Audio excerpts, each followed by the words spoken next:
Hi everybody, Steph here, and once again we have an absolutely gorgeous pen for you.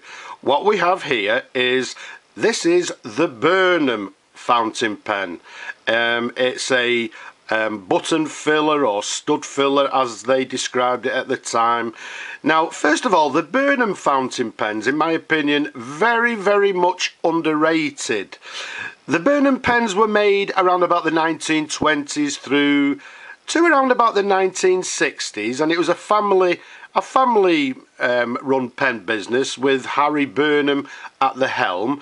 And at the time they were competing with the likes of another British manufacturer, the Conway Stewart fountain pens. Now, the Burnham pens were made in a multitude of different colours, different makes, if you like, with regards to the pen. Very early they were making black hard rubber fountain pens. They were also making vulcanite pens in the red bark pattern or red ripple pattern. They were also making, as in this one, which I believe is a celluloid material. They also made them in the casing material.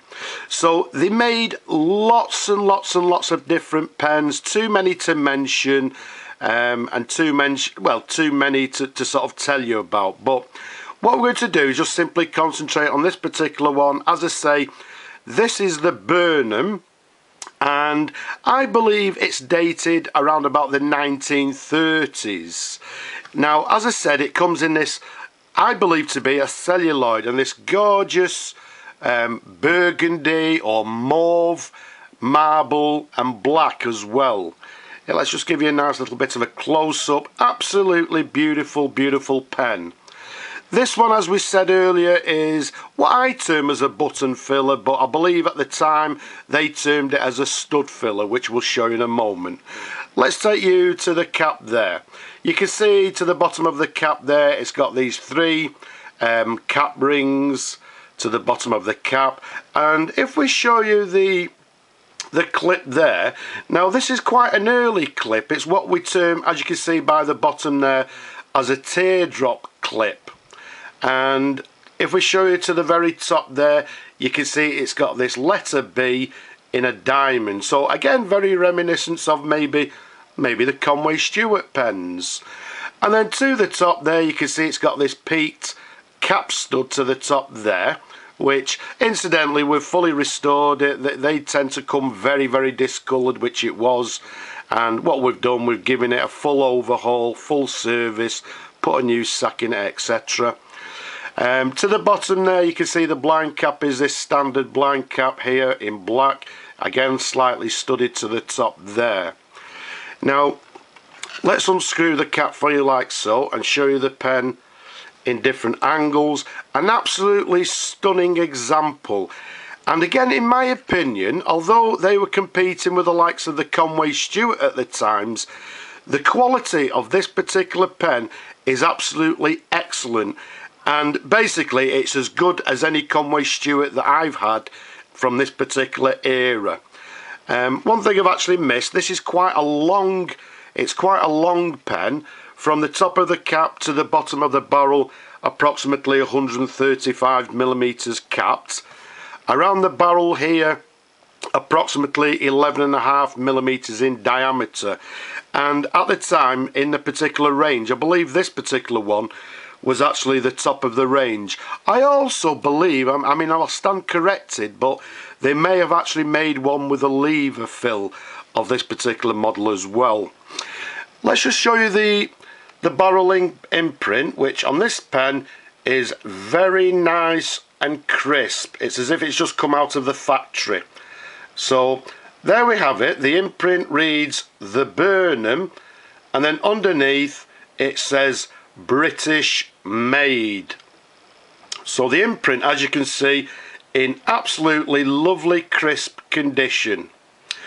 Incidentally, again, with regards to the Burnhams, although this one just says the Burnham, later on what the pens actually had a particular model number. They may have had a B60 or I can't remember all the numbers, but in the earlier days, this particular one just says the Burnham, also known in the day, I believe, as the TB. But the later pens, they had a model number, again, which began with a B, i.e. B60 or whatever. But again, this is an early one. And again, another little difference being is, if you look at this particular clip and the cap rings there, the gold plate or the gold fill on it is absolutely lovely. There's no wear to it at all. Again, one of the slight downfalls with the later Burnham fountain pens is that, okay, the clip was slightly different. They changed it slightly.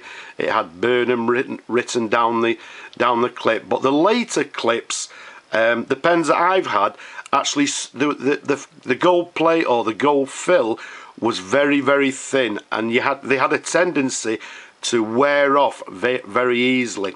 So the later Burnham pens that you may find that the clip, well, the plate, if you like, has actually worn off. It was actually plated very thinly, but this one, I'm hoping you can see, in absolutely lovely, lovely condition. As I say, it's got a screw on and off cap like so. Again, a nice long pen as well. If we show you this section there, a slight concave section with a ridge towards the nib there. And if we show you the nib, let's keep it nice and still for you. The nib on this pen reads Burnham 14 karat gold, and then underneath it's got osmiridium. Now, osmiridium being the tipping on this nib. That's what actually they used in that particular period. If we turn it over, well, let's just give you a sideways view. There you have it. And if we turn it over, you can see they've got the feed to the back, which is quite a plain feed, but in lovely, lovely condition. As we said earlier, this is a button filler, or as they said in their catalogue, if you like, what they termed as a stud filler. And there you can see the button or the stud to the end. You can see the blind cap there. Let's pop that to one side. And as always, it's been fully restored, so a good time as any to see if the pen actually works. So what we need to do is dip the nib in the ink, press on the button, and I don't think you people can see, but over the camera, let's just give it a wipe. Over the camera, there's lots of bubbling in the ink. So what I'm going to do is replace the button like so. Okay, let's bring on some paper. And what we have, as we said, is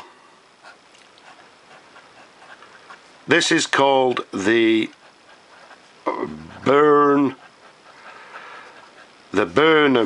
fountain pen. This pen is writing very nicely. It's writing with, I would say, a fine to, I don't know, yeah, I'd say a fine line. It's writing very nicely. Let's try and put a little bit of pressure on. There we go. If we put a bit of pressure on the nib, we're actually getting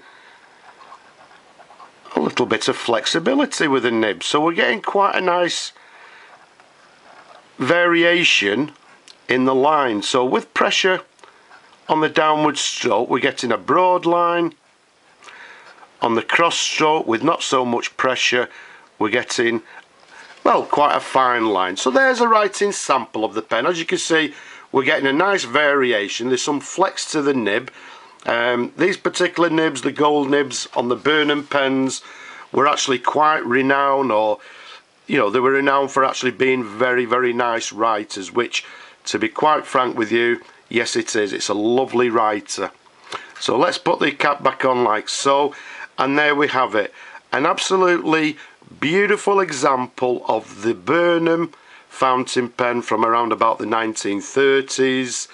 It's a button filler, or as their catalogue would say, a stud filler, in absolutely beautiful condition in this mauve or burgundy pink marble with black flecks to it as well, with gold filled trim in absolutely beautiful condition. So as always, I hope you've enjoyed looking at the pen as much as I enjoy showing them to you. Don't forget, loads more videos. Don't be shy, leave a comment. But for now, I'll just say ta-da now.